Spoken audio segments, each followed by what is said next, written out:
Hello everybody, this is Toys R Us, and for this special figure showcase and review we're going to be looking at the 1993 Generation 1 Ironfist figure. So what we're going to do this video, we're going to have a detailed look at him in both of his modes, help you decide how you want to display him.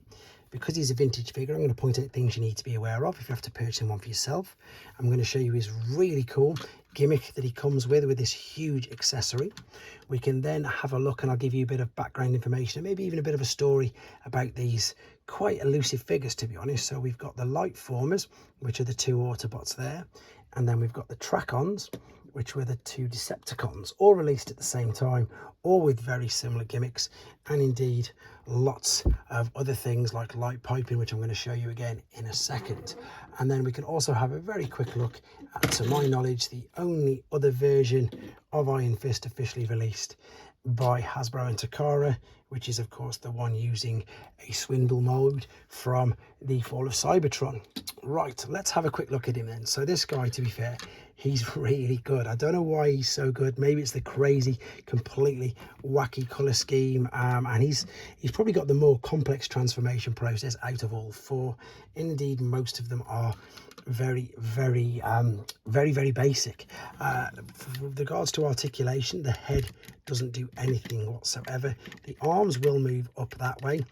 You can't really call it a bicep flexion because it's going completely the opposite way, but that is of course only going there for transformation purposes.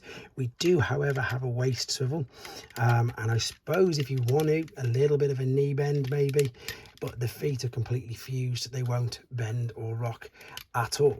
Now, the biggest thing to be aware of with this particular chap is loose joints. And this, to be honest, is probably the sturdiest version of this figure I think I've ever seen. I will show you a really bad version in a second right here. But you can also see at the top that they've got the brilliant light forming gimmick on the, light piping on the eyes, which of course we've seen quite a lot of now since these were made. Now, even his head is incredibly hard to see, even where the camera is.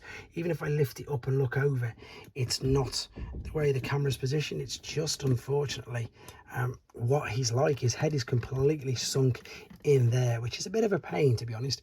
But as you can see, the light piping works on all of these. It is brilliant. It's something that looks so good. Right, I'm going to show you the transformation process, and you're going to have to forgive this one here because, again, he's a bit old, he's a bit battered, but I'm going to show you. So we're going to take what's going to be the legs and the waist, open these out like so, fold out what's going to be the arms. These will come out to the side.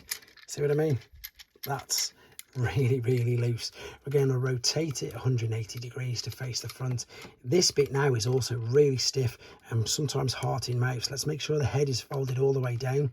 We're then going to push the bonnet through there like so, and as we do that, it clears the head, and you can then push the head up and then fold this down as a chest piece. And as you can see, these are really loose. Everything's really loose. He just collapses all the time. He's literally legless. So that's one of the main reasons why I got the updated version.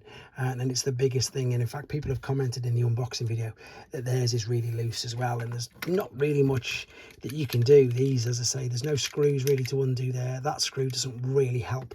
It's the biggest thing to be aware of. I had mine, to be honest, balanced leaning up against something for ages, so I got away with it. And typically he's just gone and stood up right now as soon as I've done that. But there we go. Let's transform him back then. So let's fold the arms up, ready to come forward.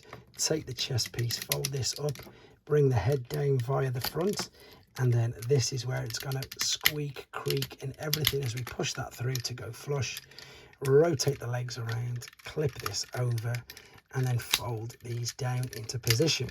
Right, now what I want to show you is something that's really cool, but unfortunately I need two things to show you with, because there's one thing that these videos are teaching me, is that some of my toys aren't in the best condition either. So it's quite good for yourselves as well. So this is the accessory. The pom-pom gun's still working just about. It's popping in and out. This sight doesn't come up to my knowledge. It just doesn't. It's completely stuck down, so don't try and pull that up. However, my light forming gimmick has completely been damaged. You can see straight through there, so the mirror gimmick effect isn't working. However, I do have a brilliantly working one from, I think this is from Fear Sweet, but either way, it's from one of my trakkons, and this works fantastic. Now you can't, oh, you can see it. You can see there as we spin around, so we've got the pom-pom guns working, you can see, and indeed there, I'm just going to stop this video for 2 seconds to come back on with no light on, just so you can see how good this gimmick is.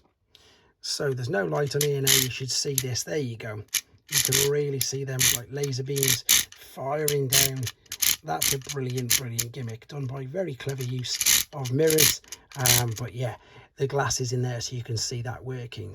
Right, let's come back with the light on again. So obviously that is something to be aware of as well. I obviously didn't realise that when I purchased it. I was just really pleased that he came with the accessory. You know, the accessory is dual function, so you can use it in robot mode as a stand like so. So we hold it up like this. You can see that there's these 2 tabs either side. So all you've got to do is bring the arms up like this, and then indeed attach this there, and there he is, looking through. So you can't really display him very well in robot mode with that because it's huge and it takes up loads and loads of space, but it looks, you know, it looks all right and it serves its purpose. It actually looks much better when it's used or combined pretty much with the alternate mode. Now I suppose the good thing about this is you could just buy the robot and display the robot if you wanted to, and indeed have him in this. It's not as if this accessory is going to affect how they display.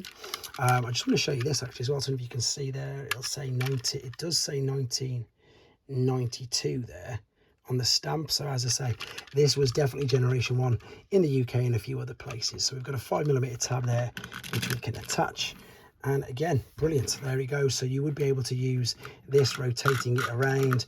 The pom-pom gun's sort of still working, but this isn't.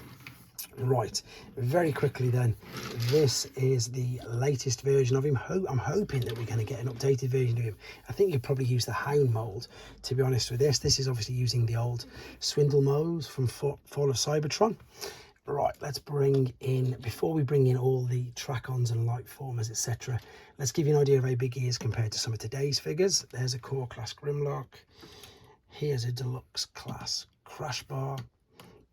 So he's a little bit smaller than, I suppose, because Crash Bar's quite small, to be fair. The Junkins are quite small, but if I was to bring in a Voyager class figure like Metal Hawk, completely towers over him. And indeed the Rise of the Beasts ones as well completely tower over him. So he's nowhere near a Voyager. He's just about on the scale, I'd say, obviously, of a small deluxe. Right, let's move these out of the way and indeed show you the rest of the lightformers and trakkons, and that's what they were known as. That was their faction. So the Autobots were known as lightformers. So we've got Deftwing, and they all had similar gimmicks. They all had like huge scopes, etc. So these are the 2 Autobots. The 2 Decepticons were Calcar and Fierce Swoop, and again these were released later on in generation 2 as well. But I think I've pretty much covered everything there is to say regarding this. Again, the one thing to reiterate is if you just wanted the figure, you'll get the figure relatively easy. It's finding the accessory with it, and unfortunately finding the accessory, as you can see by my example, that actually works. But I think that's pretty much it. I'm going to round up here. Let me know what you think of them in the comments. They are super basic, but I'm sure that we'd all like to see updated versions of these. Quite simple, hang mold, needle nose, etc. We could probably get them quite easily at the time of this video, making this anyway. So hope you enjoyed looking at him. Thanks for watching, guys. Take care.